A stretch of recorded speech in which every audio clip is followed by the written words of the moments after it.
Welcome to day 141 of our one-year Bible reading plan. Today, we'll read Nehemiah chapters 1 through 3.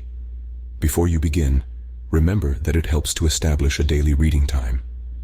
Begin with a short prayer, asking the Holy Spirit for wisdom and understanding. Always read for understanding and to hear from God. Not just to finish today's reading. Please like, subscribe, and share this video to bless someone else. Now, let's begin.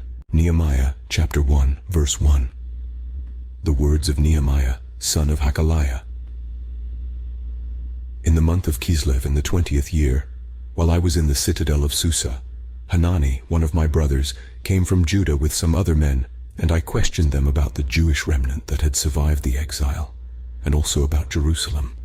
They said to me, "Those who survived the exile and are back in the province are in great trouble and disgrace. The wall of Jerusalem is broken down, and its gates have been burned with fire." When I heard these things, I sat down and wept. For some days I mourned and fasted and prayed before the God of heaven. Then I said, "Lord, the God of heaven, the great and awesome God, who keeps his covenant of love with those who love him and keep his commandments, let your ear be attentive and your eyes open to hear the prayer your servant is praying before you day and night for your servants, the people of Israel. I confess the sins we Israelites, including myself and my father's family, have committed against you. We have acted very wickedly toward you. We have not obeyed the commands, decrees, and laws you gave your servant Moses. Remember the instruction you gave your servant Moses, saying, 'If you are unfaithful, I will scatter you among the nations. But if you return to me and obey my commands, then even if your exiled people are at the farthest horizon, I will gather them from there and bring them to the place I have chosen as a dwelling for my name.'" Verse 10. "They are your servants and your people, whom you redeemed by your great strength and your mighty hand. Lord, let your ear be attentive to the prayer of this your servant, and to the prayer of your servants who delight in revering your name. Give your servant success today by granting him favor in the presence of this man." I was cupbearer to the king. Nehemiah chapter 2, verse 1. In the month of Nisan in the 20th year of King Artaxerxes, when wine was brought for him, I took the wine and gave it to the king. I had not been sad in his presence before, so the king asked me, "Why does your face look so sad when you are not ill? This can be nothing but sadness of heart." I was very much afraid, but I said to the king, "May the king live forever. Why should my face not look sad when the city where my ancestors are buried lies in ruins, and its gates have been destroyed by fire?" The king said to me, "What is it you want?" Then I prayed to the God of heaven, and I answered the king, "If it pleases the king, and if your servant has found favor in his sight, let him send me to the city in Judah where my ancestors are buried so that I can rebuild it." Then the king, with the queen sitting beside him, asked me, "How long will your journey take, and when will you get back?" It pleased the king to send me, so I set a time. I also said to him, "If it pleases the king, may I have letters to the governors of Trans-Euphrates, so that they will provide me safe conduct until I arrive in Judah, and may I have a letter to Asaph, keeper of the royal park, so he will give me timber to make beams for the gates of the citadel by the temple and for the city wall and for the residence I will occupy." And because the gracious hand of my God was on me, the king granted my requests. So I went to the governors of Trans-Euphrates and gave them the king's letters. The king had also sent army officers and cavalry with me. Verse 10. When Sanballat the Horonite and Tobiah the Ammonite official heard about this, they were very much disturbed that someone had come to promote the welfare of the Israelites.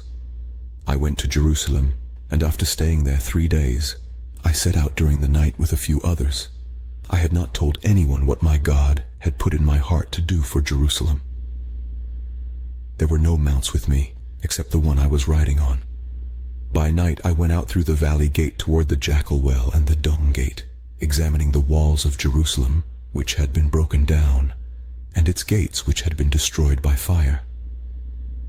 Then I moved on toward the Fountain Gate and the King's Pool, but there was not enough room for my mount to get through, so I went up the valley by night, examining the wall.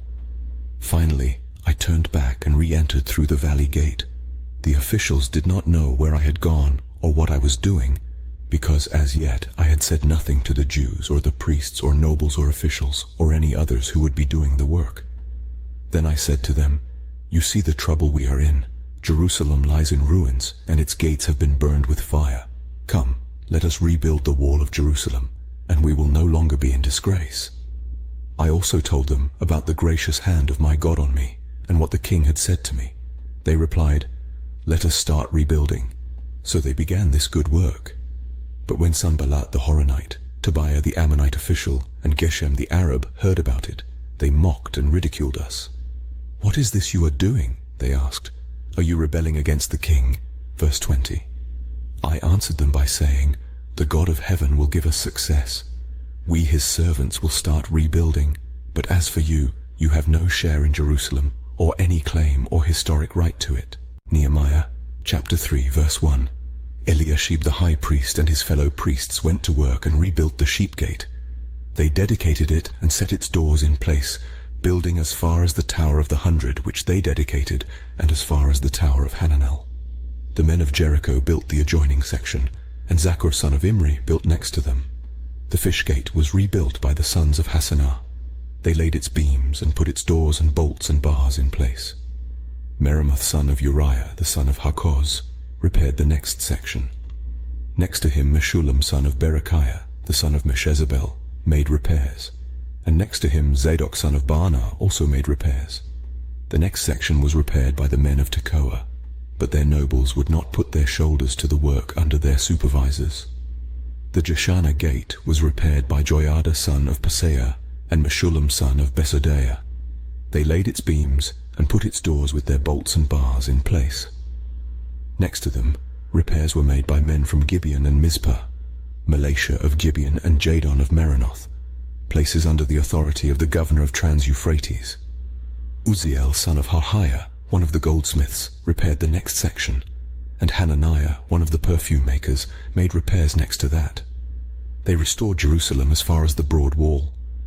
Rephaiah son of Hur, ruler of a half-district of Jerusalem, repaired the next section.